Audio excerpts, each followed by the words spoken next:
नमस्कार साथियों, कैसे हैं आप लोग। गजानन क्लासेज के निःशुल्क ऑनलाइन प्लेटफॉर्म पर आप सभी का हार्दिक स्वागत और अभिनंदन।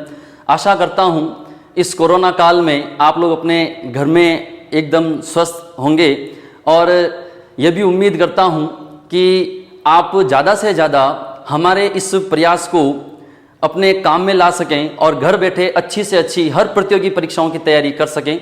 गजानन क्लासेज का एक छोटा सा प्रयास और हमने शुरू किया है साइंस गुरुकुल के रूप में। जी हाँ, एक चैनल और शुरू किया है गजानन क्लासेज ने, साइंस गुरुकुल नाम का, जहां अगर आपके घर परिवार में या आपके आस पड़ोस में कोई कक्षा 10 का विद्यार्थी है तो उसके लिए कक्षा 10 की विज्ञान विषय का संपूर्ण पाठ्यक्रम आपको साइंस गुरुकुल पे मिल जाएगा। तो जिस प्रकार से हमारे इस चैनल को आपका प्यार और स्नेह मिला है, हम उम्मीद करते हैं कि हमारे छोटे से प्रयास एक साइंस गुरुकुल नामक चैनल को भी आप उतना ही स्नेह और प्यार देंगे। चलिए आगे चलते हैं। लास्ट जो वीडियो था उसमें हम लोगों ने पाचन तंत्र को कंप्लीट किया था, ठीक है। आज एक नया सिस्टम शुरू करते हैं, श्वसन तंत्र।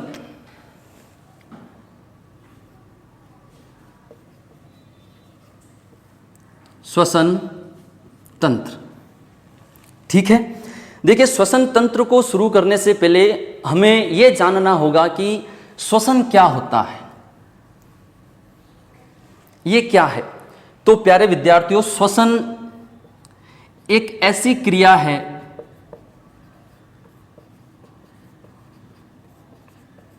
जिसमें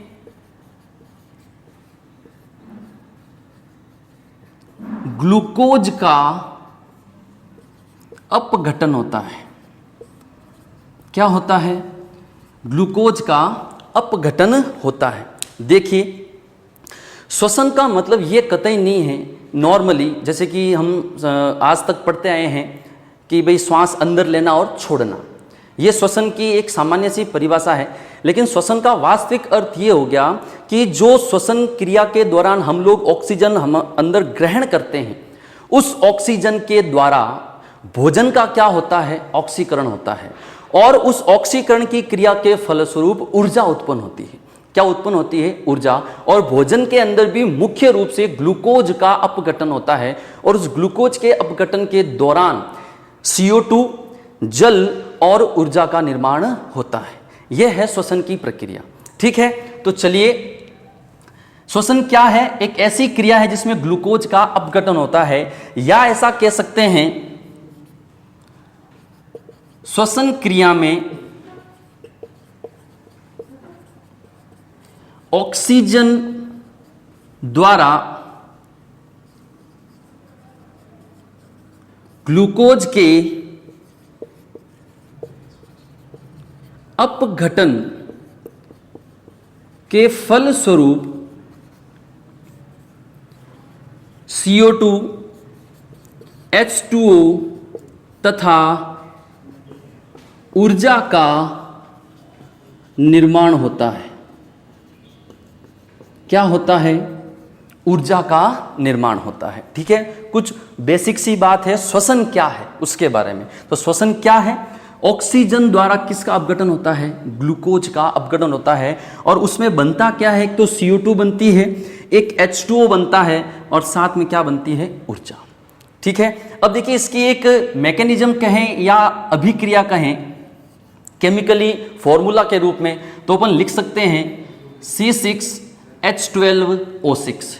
ये है अपना ग्लूकोज। क्या है? ग्लूकोज, ठीक है। इसके साथ ऑक्सीजन के 6 अणु, कितने अणु? 6, और साथ ही साथ 10 अणु किसके? जल के। 10 अणु किसके? जल के। और 38 अणु ADP। देखिए, इस अभिक्रिया से भी कई बार क्वेश्चन पूछे जाते हैं, ठीक है। क्या पूछे जाते हैं कि श्वसन की क्रिया में कितने अणु ऑक्सीजन के भाग लेते हैं, कितने अणु ऑक्सीजन के भाग लेते हैं और कितने अणु ऑक्सीजन के बनते हैं। दोनों अलग अलग चीजें हैं। तो भाग कितने लेते हैं? 6। जल के कितने अणु भाग लेते हैं? 10, ठीक है। ADP के कितने अणु भाग लेते हैं? 38। ADP क्या है? Adenosine diphosphate. एडीपी क्या है? Adenosine diphosphate. ठीक है, ये भाग लेते हैं ग्लूकोज, ऑक्सीजन, जल और एडीपी। बनता क्या है? तो देखिए बनता क्या है, एक तो 6 अणु CO2 के बनते हैं, ठीक है, और उसके बाद में 16 अणु जल के बनते हैं, ठीक है, और 38 अणु क्या बनती है? ATP। देखिए यहां पे समझने वाली बात क्या है, बना क्या? 6 CO2 और 16 H2O और 38 अणु ATP के। ये 38 अणु ATP के किससे बने हैं? 38 अणु ADP के। यानी जो 38 अणु एडिनोसिन डाइफॉस्फेट के थे वो श्वसन क्रिया के द्वारा किसमें कन्वर्ट हो गए? 38 ATP में। समझ में आ रही है चीज? एडिनोसिन डाइफॉस्फेट, और इसको लिखते हैं एडिनोसिन ट्राइफॉस्फेट। ठीक है, तो एक बार पुनः इस अभिक्रिया से कई बार क्वेश्चन पूछे गए हैं। देखिए कि श्वसन की क्रिया में कितने अणु ऑक्सीजन के काम में आते हैं? तो 6। कितने अणु जल के काम में आते हैं? तो 10। ठीक है, अब जल के अणु बन कितने रहे हैं? 16। काम कितने आ रहे हैं? 10। ठीक है, उसके बाद में CO2 कितनी बन रही है? 6, और ATP कितनी बन रही है? 38। देखिए इस ATP की आगे और चर्चा करेंगे अपन लोग, ठीक है ना, कि वायवीय श्वसन और अवायवीय श्वसन, वहां पर भी अपन एक बार इसकी चर्चा करेंगे। ठीक है, तो यह है श्वसन तंत्र का सामान्य सा परिचय कि श्वसन होता क्या है, ठीक है, और श्वसन की अभिक्रिया क्या है। ठीक है ना, तो इस चीज को आपको खास तौर से याद रखना है क्योंकि यहां से काफी बार क्वेश्चन पूछे जाते हैं। ठीक है, चलिए आगे चलते हैं। अब कुछ आगे की बात करते हैं कि भाई नॉर्मली श्वसन की जो क्रिया है वो क्रिया वयस्क आदमी अगर है, एकदम स्वस्थ है, वो कितना श्वसन करता है 1 मिनट में? अगर कोई छोटा बच्चा है वो कितना श्वसन दर है उसकी? या अगर अपन सो रहे हैं, ठीक है ना, विश्राम करते समय या नींद में हमारी श्वसन दर क्या हो सकती है? तो यहां पर किसकी बात कर रहे हैं अपन लोग? श्वसन दर की। ठीक है, नवजात शिशु में जो श्वसन दर होती है वो 45 श्वसन प्रति मिनट। 45 श्वसन प्रति मिनट। ठीक है, उसके बाद अगर बात करें वयस्क में, वो कितनी होती है? 45 श्वसन प्रति मिनट। और यदि अपन बात करें नींद के समय या विश्राम में तो वो कितनी होती है? 10 श्वसन प्रति मिनट। समझ में आ गई चीज? ये होती है श्वसन दर। नवजात शिशु में कितनी होती है? 45, वयस्क में 15, और नींद में या विश्राम में कितनी होती है? 10 होती है। ठीक है, अगर आपसे पूछ ले कि भाई श्वसन दर मापी को क्या कहते हैं, तो उसका नाम है स्पाइरोमीटर। क्या नाम है? स्पाइरोमीटर। देखिए स्पाइरो या स्पायरो ऐसा भी लिखा आ सकता है, ठीक है ना, स्पाइरोमीटर या स्पाइरोमीटर। ठीक है ना, यह है श्वसन की दरें। अब देखिए कि हम लोग श्वास को अंदर खींचते हैं, हम लोग श्वास को बाहर छोड़ते हैं, ठीक है ना। तो जब हम श्वास को अंदर खींचते हैं तो उसको कहते हैं निःश्वसन, और जब श्वास को बाहर छोड़ते हैं तो उसको कहते हैं उच्च श्वसन। ठीक है ना, यानी अगर मैं कहूं वातावरण से O2 CO2 का आदान प्रदान अगर होता है तो उस समय श्वसन कितने प्रकार का है? 2 प्रकार का। कितने प्रकार का? 2 प्रकार का। एक तो होता है अपना निःश्वसन। क्या होता है? निःश्वसन। और एक होता है अपना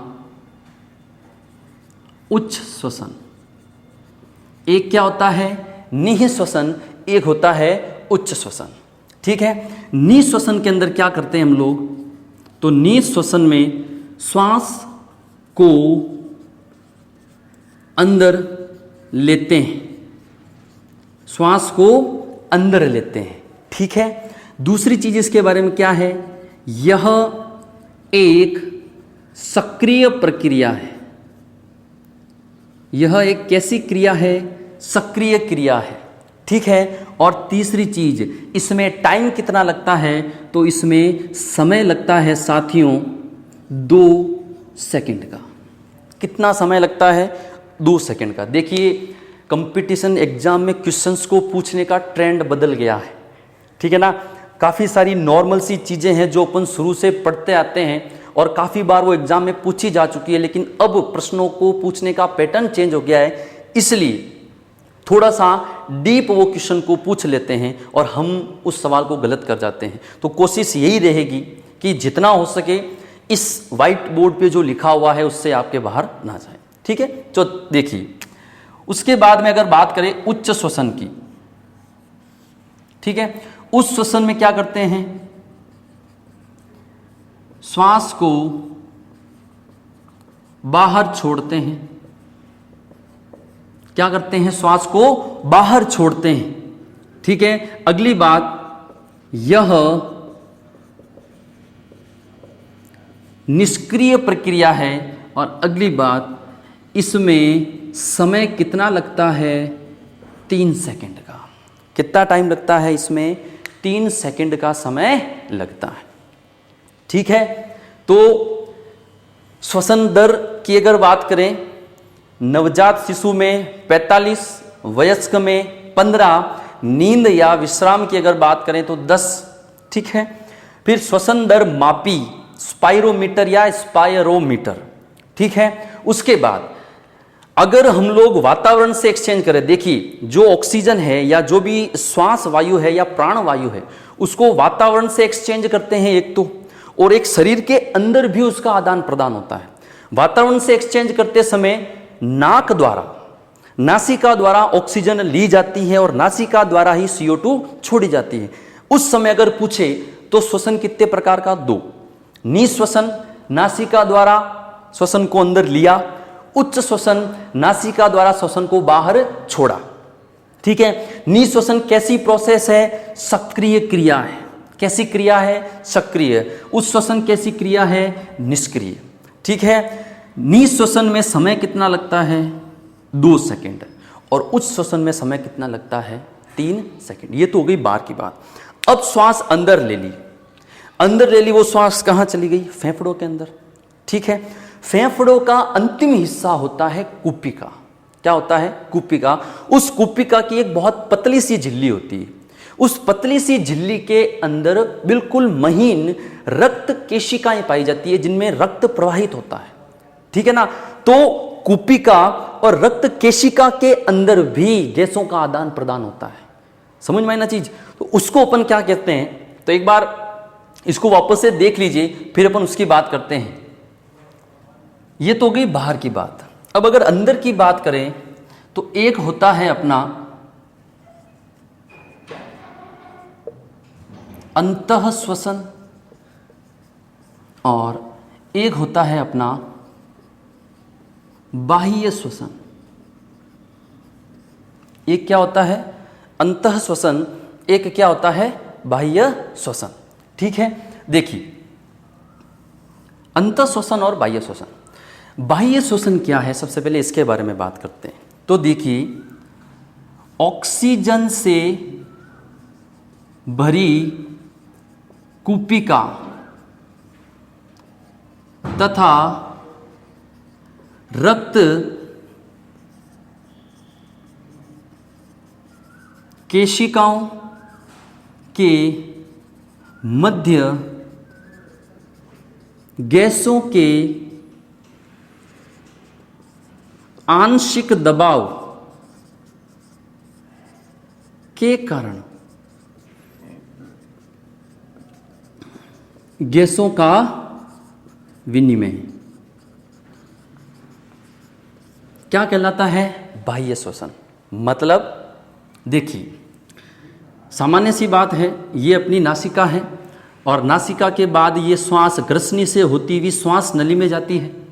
ठीक है, देखिए पाचन तंत्र में मैंने स्पष्ट बताया था, ग्रसनी 3 प्रकार की होती है, मुख ग्रसनी, कंठ ग्रसनी, नासाग्रसनी। तो नाक से जो भी वायु ग्रहण की वो कहाँ जाएगी? नासाग्रसनी के अंदर। ठीक है, उसके बाद में यहां मैंने आपको बताया था एपिग्लोटिस करके, ठीक है, लेरिंग्स जिसको बोलते हैं, एपिग्लोटिस करके। अब इस एपिग्लोटिस से होती हुई ये ऑक्सीजन श्वास नली में आती है। कहाँ आती है? श्वास नली में आती है। ये श्वास नली आगे जाकर 2 भागों में बट जाती है। इनको क्या कहते हैं? श्वसनिका। क्या कहते हैं? श्वसनिका। अब ये श्वसनिका जो है वो भी आगे जाके छोटे छोटे भागों में बट जाती है इस प्रकार से। इसको कहते हैं श्वसनी। ठीक है, और ये जो छोटे छोटे भाग हैं इनको कहते हैं श्वसनिका। क्या कहते हैं? श्वसनिका। देखिए श्वास नली आगे जाके श्वसनियों में बट गई। किस में बटी? श्वसनी में। ठीक है, श्वसनी आगे जाके किस में बट गई? श्वसनिका में बट गई। और इस श्वसनिका का जो अंतिम छोर है वो गुब्बारे के जैसा होता है इस प्रकार से। ठीक है, इसको क्या कहते हैं? कुपिका। क्या कहते हैं? कुपिका। ये जो अंतिम छोर है श्वसनिका का, ठीक है ना, इसको क्या कहते हैं? कुपिका। या ऐसा कह सकते हो, अगर आपको क्वेश्चन पूछ ले श्वसन तंत्र का अंतिम छोर क्या है, तो भी क्या होगा? कुपिका। श्वसन तंत्र का अंतिम छोर क्या है? कुपिका। अब देखिए ऑक्सीजन यहां पहुंच चुकी है। ठीक है, इसकी जो झिल्ली होती है उसके अंदर रक्त केशिकाएं पाई जाती है। क्या पाई जाती है? रक्त केशिकाएं। कोशिका नहीं, केशिका, पतली पतली वाहिनियां, या उनको रक्त नलिकाएं भी बोल सकते हो, रक्त केशिकाएं। ठीक है, इन रक्त केशिकाओं के अंदर क्या होगा? रक्त बहेगा। अब भाई श्वास अंदर ले ली, यहां तक पहुंच गई। अब ये ऑक्सीजन पूरे शरीर में जानी चाहिए। ठीक है, तभी तो प्रत्येक कोशिका के अंदर उपापचयी क्रिया होगी, ऑक्सीकरण की क्रिया होगी। जब तक ऑक्सीजन नहीं पहुंचेगी नहीं होगी। तो इस ऑक्सीजन को ले जाने वाला कौन है? रक्त है। रक्त कहां है? रक्त केशिकाओं में है। तो यहां से ये ऑक्सीजन इन रक्त केशिकाओं में बहने वाले रक्त में ट्रांसफर होती है। कैसे होती है? गैसों के आंशिक दबाव में अंतर के कारण। यहां पर क्या मौजूद है? ऑक्सीजन है कुपिका में। तो यहां पर जो प्रेशर होता है वो क्या होता है? ज्यादा। क्या होता है? ज्यादा ऑक्सीजन का। लेकिन रक्त के अंदर ऑक्सीजन का जो प्रेशर होता है वो क्या होता है? कम। तो इस दबाव के कारण ये ऑक्सीजन कुपिका से किस में ट्रांसफर होती है? रक्त में। अब ये एक क्रिया तो होती नहीं है, सीधी सी कॉमन सेंस की बात है, जनरल नॉलेज की बात है कि भाई ऑक्सीजन जाएगी तो CO2 भी आएगी। इसी प्रकार जैसे ऑक्सीजन गई उसी प्रकार से क्या आती है रक्त में से? CO2। तो ऑक्सीजन अंदर चली गई, CO2 यहां आई और उसको फिर नाक से बाहर छोड़ देते हैं। ठीक है, तो देखिए ऑक्सीजन से भरी कुपिका तथा रक्त केशिकाओं के मध्य गैसों के आंशिक दबाव में अंतर के कारण गैसों का विनिमय क्या कहलाता है? बाह्य श्वसन कहलाता है। यहां पर ध्यान रखने योग्य बातें सुन लेना कि भाई बाह्य श्वसन में जो गैसों का आदान प्रदान है वो किस किस के बीच में होता है? तो ऑक्सीजन से भरी कुपिका तथा रक्त केशिकाओं के मध्य। पहला क्वेश्चन, बाह्य श्वसन में गैसों का या ऑक्सीजन का आदान प्रदान किस किस के बीच में होता है? तो ऑक्सीजन से भरी कुपिका तथा रक्त केशिकाओं के मध्य। ठीक है, किसके कारण होता है? गैसों के आंशिक दबाव में अंतर के कारण। यहां से 3 क्वेश्चन निकल के आगे इस परिभाषा से। क्या बाह्य श्वसन में किन किन के मध्य गैसों का आदान प्रदान होता है? तो कुपिका और रक्त केशिका के बीच में। यहां पर ऑक्सीजन की जगह CO2 भी आ सकता है, क्योंकि CO2 रक्त से कहां जा रही है? कुपिका के अंदर जा रही है। दूसरा क्वेश्चन क्या कि ये क्यों होता है, ये बाह्य श्वसन की क्रिया क्यों होती है, इसका कारण क्या है? तो गैसों के आंशिक दबाव में अंतर के कारण, और ये अंतर कैसे होता है मैं आपको समझा चुका हूं। ठीक है, ये होता है बाह्य श्वसन। अब देखते हैं अंतः श्वसन। अब ऑक्सीजन जो है, देखिए ये कुपिका बना देता हूं, ये मैं यहां पे, ये ऑक्सीजन थी और ऑक्सीजन अब कहां आ चुकी है? रक्त में आ चुकी है। ठीक है, ये ऑक्सीजन कहां आ चुकी है? रक्त में या रक्त केशिकाओं में। ठीक है भाई, अब ये रक्त पूरे शरीर में जाएगा, तो पूरे शरीर में जाएगा तो आगे क्या है? उत्तक है, और उत्तक किससे मिलकर बनता है? कोशिकाओं से। ये शरीर की सबसे छोटी इकाई, यहां तक ऑक्सीजन पहुंचनी चाहिए। तो देखिए अगला काम, अंतः श्वसन। यहां पर गैसों का विनिमय किस किस के बीच में? तो पहला तो कौन हो गया? रक्त केशिकाओं तथा उत्तक के बीच में। किस किस के बीच में? रक्त केशिकाओं तथा उत्तक के बीच में गैसों का आदान प्रदान होता है। और इस क्रिया को, या ये किसके द्वारा होता है? विसरण की क्रिया के द्वारा होता है। इस क्रिया को क्या कहते हैं? विसरण। क्या कहते हैं? विसरण की क्रिया। वहां क्या था? गैसों के आंशिक दबाव में अंतर। यहां क्या है? विसरण की क्रिया के द्वारा। यह है अपना अंतः श्वसन। ठीक है, तो इसकी परिभाषा लिख लेते हैं। रक्त केशिकाओं तथा उत्तकों के मध्य विसरण की क्रिया द्वारा गैसों का विनिमय अंतः श्वसन कहलाता है। ठीक है, क्या कहलाता है? अंतः श्वसन कहलाता है। ठीक है, तो देखिए श्वसन के भी मैंने अभी आपको 4 प्रकार बता दिए। एक तो अगर वातावरण से आदान प्रदान कर रहे हो तो निहि श्वसन, उच्च श्वसन, और शरीर के अंदर ऑक्सीजन आ चुकी है, अब शरीर में आदान प्रदान होगा। भाई सीधी सी बात है, खून में ऑक्सीजन मिली हुई है, अब वो ऑक्सीजन शरीर की हर कोशिका तक पहुंचनी चाहिए, यानी खून से भी निकलकर वो ऑक्सीजन अन्य कहीं जाएगी, तो वहां पर भी क्या हो रहा है? आदान प्रदान हो रहा है। तो उससे संबंधित अगर बात करें तो श्वसन फिर कितने प्रकार का है? 2, अंतः श्वसन और बाह्य श्वसन। बाह्य श्वसन में गैसों का आदान प्रदान हवा से भरी कूपिका तथा रक्त केशिकाओं के मध्य होता है तथा गैसों के आंशिक दबाव में अंतर के कारण होता है। ठीक है, उसके बाद अगर अंतः श्वसन की बात करें तो रक्त केशिकाओं तथा उत्तकों के बीच में, उत्तकों के बीच में विसरण की क्रिया द्वारा होता है। किस क्रिया द्वारा होता है? विसरण की। देखिए जो जो शब्द मैंने कोष्टक में लिखे या अंडरलाइन किए, याद रखने बहुत इंपॉर्टेंट है। ठीक है ना, तो ये हो गया श्वसन क्या है, कैसे है, जनरल इंट्रोडक्शन श्वसन का। ठीक है, अब देखिए, अब बात करते हैं आगे वायवीय श्वसन और अवायवीय श्वसन की। तो एक बार इसको लिख लीजिए, उसके बाद अपन इसको आगे कंटिन्यू करते हैं। ठीक है, चलिए देखिए, ये जो अभी अपन ने बात की थी इसको कहते हैं वायवीय श्वसन। ठीक है, ये जो अंतः श्वसन और बाह्य श्वसन था इसको क्या कहते हैं? वायवीय श्वसन, क्योंकि ऑक्सीजन की और CO2 का आदान प्रदान हुआ था। अब अपन बात करते हैं अवायवीय श्वसन की। ठीक है, देखिए